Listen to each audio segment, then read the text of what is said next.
各位好，歡迎繼續收睇我嘅動物頻道。咁我而家就喺城市森林度拍片，咁同大家分享一下新返嘅小動物啦。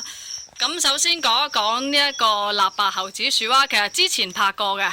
咁呢一個呢，因為佢原產地呢已經剝咗，已經唔再俾出口噶啦，所以呢啲呢，其實之前都講過比較買少見少，同埋個量呢。阿 Michael 今年好似少咗好多喎。係啊，今年加上失收啦，同埋啱啱 Daisy 講過啦，佢個原產地咧ban 咗之後咧，嗰啲種啊，嗰啲種少咗，所以越嚟越少啊，個量出產個量越嚟越少。所以我見到今次個量都好似少過上次添喎。咁另外呢，我哋再睇下呢一個係小嘅巨人手工，呢個3個零月大嘅啫。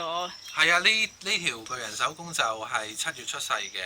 咁佢我哋呢度啲巨人手工全部都係純地區種㗎啦。我就最中意玩巨人手工㗎啦。咁呢條就係一條Isles of Morrow。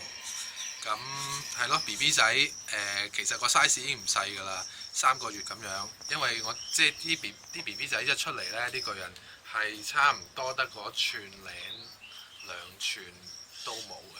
咁3個月咁樣喺對於一隻知道嘅巨人呢，係幾好 size。跟住另外你哋好似有啲獨家好嘢喎，好似香港從未翻過有隻手工。係啦，就係呢個。等我攞出嚟。係由於呢個時間關係，同埋想大家睇得清楚少少呢，我哋今次係會用玻璃缸同大家 show 俾大家睇嘅。正常佢哋生活條件好簡單嘅啫，又係自養箱水兜，跟住嗰啲隔水紙啊嘛 ，OK 㗎啦。係啊，跟住仲有啲木擺喺裏面俾佢爬咯。咁嗱，講翻呢條手工啦，呢個呢就係一隻非洲嘅絲絨手工，今次呢係第一次入口香港。咁樹棲嘅比起巨人嚟講呢，就係乾生活環境乾啲啦，食蟋蟀或者食 grub pie 都得。唔係啲好快嘅手工，即係唔係好似啲 day gecko 咁嘅。所以其實如果一啲中意玩手工嘅人，尤其是中意玩樹棲手工，又驚啲手工太快嘅話呢，呢隻嘢係一個幾好嘅選擇嚟嘅。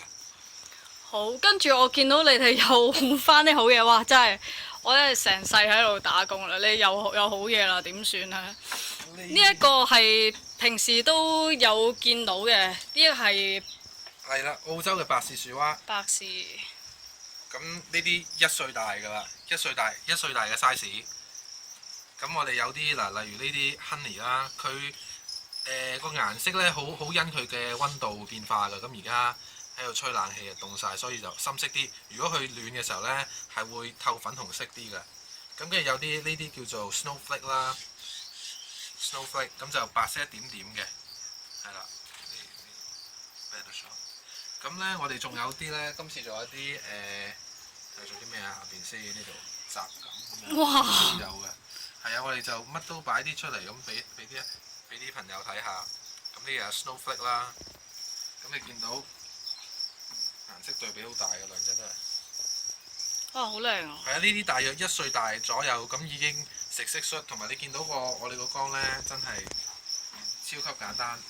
就係咁樣，佢要 keep 住佢乾嘅，呢啲品種 keep 住佢乾，咁餵蟋蟀，咁俾兜水佢，咁用一個爬蟲地氈，咁會 keep 到佢乾好啲嘅。如果唔係呢，佢跳喺啲水度跳翻出嚟呢，就好容易又濕晒，所以都係建議用個爬蟲地氈。咁跟住就冚埋個蓋。其實本身我都冇用過爬蟲地氈嘅，咁自從養咗啲臘白猴子樹蛙之後呢，咁我大概用咗1個月嘅，幾好用，因為佢可以循環作用。其實我日日都洗啊，洗完擰乾佢係可以即刻用得到，都好環保啊。咁如果你話有養開小動物嘅朋友呢，又可以試一試呢個氈，呢個氈幾好用嘅。好，多謝大家收睇，唔該晒 Michael 哥，好，拜拜。